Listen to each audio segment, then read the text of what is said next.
Hey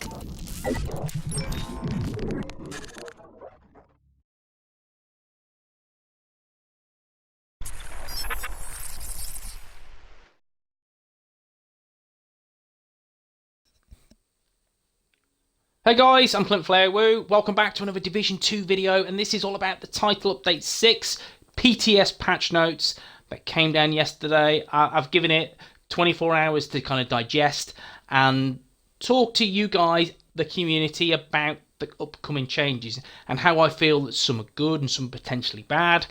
But there is, again, the elephant in the room, and that is the Eagle Bearer. Yes, that raid exclusive AR that everyone and anyone wants to get their hands on. If you've got one, you love it. If you haven't got one, you want it nerfed.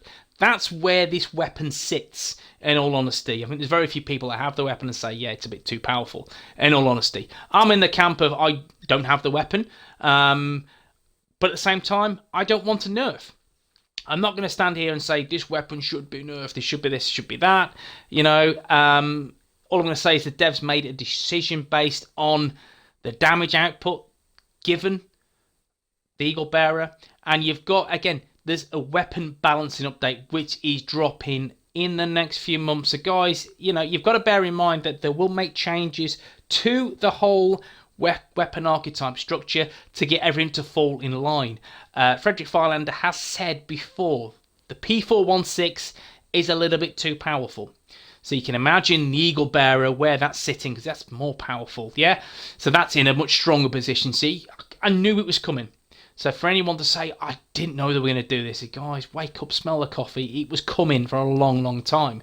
And as I said, do I agree that there should be a damage nerf to that weapon? I'd perhaps say no. But they need to really consider where this weapon drops. Now, if this weapon was available anywhere but a higher chance to drop in the raid, then I don't feel that many people would have an issue with this weapon. Again, if we go back a long time, back to Division 1, and in terms of, there was a very popular exotic weapon in that game that everybody wanted, and by the end of the game, pretty much everyone had. That was the House.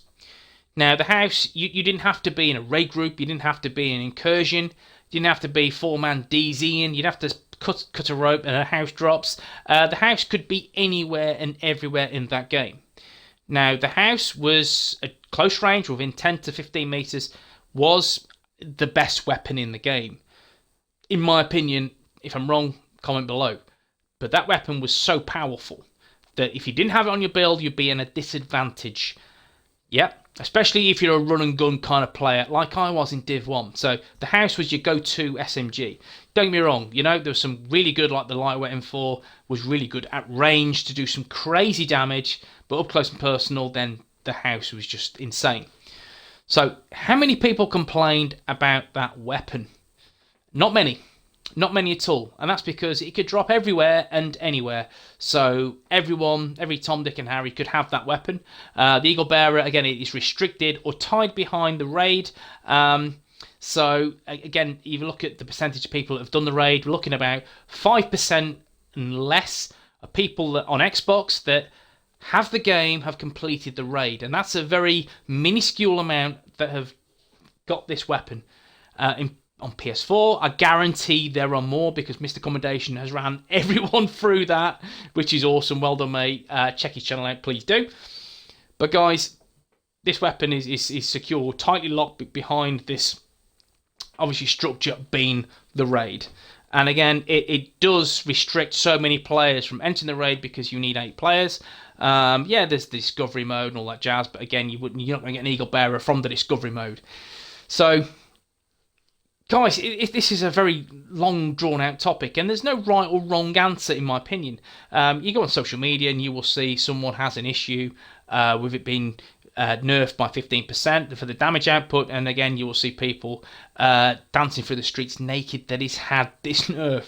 So, it is what it is. We move on. Whatever it may be, it's, you know, I'm not going to write a silly post on YouTube about it and complain. I'm not going to do a video and say, it should be nerfed. It should be nerfed because it's the most powerful weapon in the game, and then do another video and say the nerf's too much. You know, I'm not going to do that because that's not who I am. I don't have the weapon. I've seen the stats of the weapon. I can see how it ties up. And yes, it's an exotic. It should be more powerful than your standard weapons. Yes, I agree completely. But then just take a look at Pestilence. Just take a look at the Chatterbox. You take a look at other exotics and you think, well, I'll tell you what, let's buff those. If you buff those to the level of the Eagle Bearer, that's going to add a bit of diversity, so people will start farming for those weapons if they don't have them already. So it just changes the dynamic of farming. Now again, you've got to be honest, that a huge proportion of people that have done the raid have that one thing in mind, is that little bit of gold at the end, and that gold being the Eagle Bearer. And if they've not got it, it's like, damn, 20 runs, I've still not got it. Again, that's how it is. I think people are running the raid for the Eagle Bearer. That's the thing. And again, the mechanic that the devs got right in Div 1 was, here's the house, this is the weapon, card counter is a really good talent. Yes, you would go farming for that, and you could farm anywhere for that weapon, so that it's not restricted between 1 player or 4 players or 2 players or whatever. You know, you can get one. You can get one from anywhere, and that's what I loved about the house and the mechanic of that dropping, because once you did get one, it's like happy days. Whereas this, I think they wanted you to feel ultimately very rewarded by doing the raid as having this great weapon being the exotic AR Eagle Bearer. I think part of the problem is because it's very exclusive, there's a 10% drop chance, if I'm correct. They've made it a very powerful weapon, as when people have this weapon, they are a league above someone who doesn't have that weapon. So that's part of the issue. And again, so I can see both sides of the story. Someone's put a lot of time and effort into grinding the raid, so they've finally been rewarded with the exotic weapon. And then there's the other part of the community that doesn't have the time, doesn't have the friends to, again, complete the raid. Then, you know, you are at a disadvantage. So I get both sides of the story. It is what it is. My idea is guys, get this available everywhere. Don't nerf it. Get it available everywhere. And again, yeah, some people say, oh, well, I've done the raid. I've worked hard to farm for this. Now it's available anywhere and everywhere. That's not fair. Well, guys, it is what it is. You know, the fact is, at the minute you got to deal with 15% damage nerf. What would you rather have? This weapon accessible to everyone at the same damage output, or just have a nerf so you don't use it again? So you'll find a different weapon. For example, the P416. You'll mod that to shit and get your build ready. Crit builds are coming. They are coming, guys. Yes, many people have said this, but I do feel it's a crit meta coming in PvP. But I'm looking forward to the changes in PvP. But anyway, that's just my 2 cents on the Eagle Bearer. I'm not going to be emotive about it. I'm not going to cry. I'm not going to, you know, celebrate, because I couldn't care less. I don't have the weapon. I don't want the weapon. There's no desire to have it. If I want to PvP, I will play many, many different games other than Div 2 until they fix this godforsaken PvP game. But PvE, there's so many better weapons that I prefer to use. That's my opinion. But guys, let me know below. I'm sure someone has disagreed with that comment. If you have, let me know below. Just keep it constructive. I'm human. Okay, so moving on. Talking about some of the skills, buffs and nerfs. Again, Seeker Mines are getting that little bit of a buff, so to speak. So we're going to talk about the damage output, which is good, which I'm happy with. We'll get an extra 20% on the explosive Seeker Mine, which is good. I'm happy with that. We're looking the bleed effect. That's going to come into effect as well. That's good. I think I like that. Increase damage and cluster Seeker Mines by 30%. Given we're, just say there's 4 Seekers, each Seeker is worth 25% damage. So we're getting a buff of 30% damage and losing 1. So yeah, we've got a little bit of a damage gain. That's why I'd look at it. There's a tiny bit of damage gain. Skill haste, again, or the cooldown, should we say that it rises from 40 seconds to 60 seconds. Given you're going to roll quite heavily into skill haste, then yes, you have the potential to get it down to about 10 seconds. That's potential, but I think 15 to 20 is going to be about the norm, given 3k skill power and dealing some cracking damage. And I'm happy with that. I'm generally happy with that. I'm generally slapping some more Cluster Seeker Mine mods on there to get more Seekers. Yeah, I'm happy. Generally happy with that. I've no problem with that. I do feel they want, again, it's all about balancing the Seeker Mine. The Seeker Mine is the go-to skill for any skill build player. Seeker Mines is where it's at. So getting that extra damage is a good thing. Losing that skill haste, yeah, it's a slight bad thing, but it should help with synergizing team builds.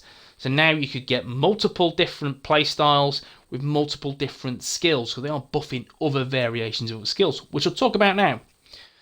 So Firefly will take a slight nerf, in my opinion. All Firefly variants can now be quickly deployed. That's a good thing. However, the bad thing is the cooldown goes from 60 seconds to 90 seconds. I mean, again, I had many 10-second Firefly builds. The blinder ones may add that, again, you pop it. You're going to get your NPCs are going to be all blinded, and then that will trigger the BTS gloves because the status effect, and cause some crazy damage. So I can see why, in all honesty, I can see why it has had a slight nerf. Well, it's a 50% cooldown nerf. But still, again, we know it is. We roll with it. We have to. There's no if, no but. We just live with it. I mean, me personally, I find another way because that's how we roll.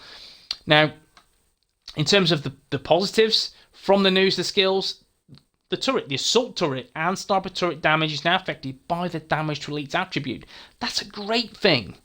Absolutely great thing. And that's because now assault turrets, sniper turrets, which not many people use, will have that extra damage. And you just think, on your mask, you know you can get an extra 40 to 50%. It depends on RNG, how lucky you are, how blessed you are. Me, I ain't got no blessed with RNG. But yeah, you're looking at between 40 to 50% damage to elites buff. Nice. I like that. Couple it with the BTSU gloves. Laughing all the way to the turret bank. Trust me. Get damage to elites on your mask without fail. Now also you can get damage to elites on your weapons. So one thing I'd say, I think it's one of the SMGs has a 10% damage to elites mod you can attach. Get it? I think it's one of the shitty SMGs. I can't remember what it's called. When I do, I'll drop a comment below. If you already know, please let me know. I think it's the if I'm right, I may be wrong. But yeah, guys, comment below if you let me know. But one of them will allow you to have a 10% damage to elites mod.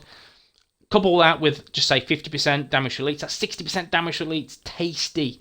So, guys, yeah, something to definitely bear in mind. Now, the incinerator turret is taking a slight nerf, and that is based on the increased drain on the turret, active duration when firing. I'm not happy with that. I'm a Firecrest man. I like my flame turret. I'm pissed off at that, in all fairness. Given it is very situational anyway. I get a lot of joy rolling with the incinerator turret. Now you just piss me off a little bit more.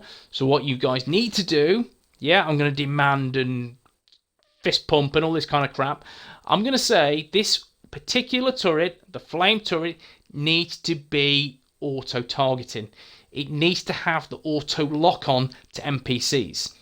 Yes, needs to happen. And if it can do that, auto-locks on, just like the assault turret, or maybe just pop RB, to switch it on and off when it is facing an enemy. Have that little icon over the enemy. Yes, guys, you know you can do it. Make it happen. I'm pretty sure the entire skill build community wants that to happen, so just do it. Yeah, just like Nike, just do it. Drone is also getting the damage to elites attribute. So again, that can be another kick-ass skill build. My good man Metal Sentinel reckons he can get some 100k damage on that. Guys, screw me, that's going to be insane. So I'd love to see that in action. So with the skills, you are getting, yeah, a couple of nerfs here and there. I mean, nothing major, nothing that's, you know, going to write home about. I think I'm a bit pissed off with that. But the buffs are genuinely good and strong. Something, again, that needs to happen. And needs to happen ASAP. So, yeah, I'm chuffed with that. You know, there are a few bits and bobs, and I'll link the patch notes in the description.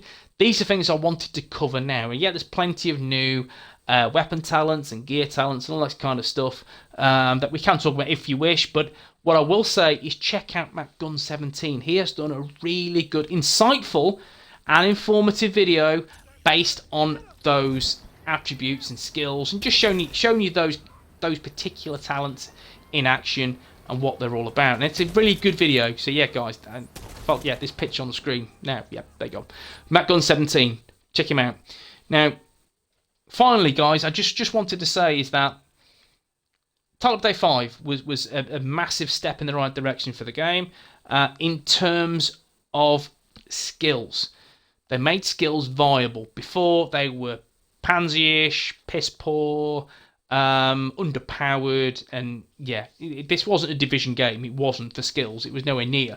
So Title Update 5 introduced the skills and the BTSU gloves, which, yeah, we all know were just amazing. Absolutely amazing. It made so many people want to farm for them, and we did. Farm for them, you farm your ass. And yes, OP set of PvE gloves that are available anywhere in the game. You know, I've not heard anyone complain about these BTSU gloves either. So it just, again, a good mechanic, like just it can drop from Black Tusk. You know, I just feel Title Update 6 does have that potential to claw back some of these players that have lost a little bit of faith in the game. And there's quite a few. There's an abundance of players. I mean, Borderlands has just come out, and a lot of PvEs have gone to Borderlands. Great game, man, great game. And then we look at Ghost Recon Breakpoint. That's out in a couple of weeks, and that's had a little bit of flack because I think it's Ubisoft have decided, is it like an amalgamation of a looter-shooter, or is it old school Ghost Recon? I don't think they know what to do, in all fairness, but they've gone down the looter-shooter-ish route. Is that the right way? I don't know. But one thing I will say is I have pre-ordered it.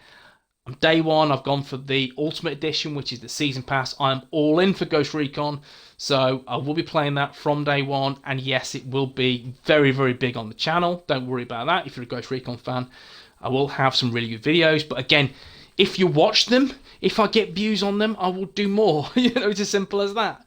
You know, the more views I get, the happier I get, and then that means I can do more content. Jobs are good. So, Breakpoint incoming. So yeah, will Division 2 lose players to Breakpoint? Yes, of course it will. I think the guys have got a few weeks to get it right, and once it's out, we'll see. You know, but again, it's competition. So yeah, guys, I generally feel they need to up their A game, and the feedback they've had so far. I mean, forget the Eagle Bearer bollocks. I mean, I've had enough about that weapon already, but enough of that. I do feel the intentions are good moving forward. I'm keen to see what PvP offers in the next couple of weeks and state the game. And again, they are make or break. Generally, they are. You know, so I'm keen watching with Eagle. Haha, pardon the pun. Eagle eyes watching state the game and to see where we sit moving forward. And yeah, you know, I'm excited because if they get this wrong, the game's is in a bit of a precarious position. And you know, but I'm confident, given what I've seen so far, that the game is moving in the right direction and there's a lot more balancing coming, which is essential to the game's longevity. So it's just a need and a must for the game. But guys, yeah, hope you enjoyed this video. I've spoke for a long time, and if you have, please drop a like. It helps me and the channel immensely. And if you want to see more Division 2 content, and yes, you will see Breakpoint as well in October, you'll see a shitload of that, sub to the channel, and I'm keen as mustard to see more changes for this game. Guys, I'll see you in the next one. Peace.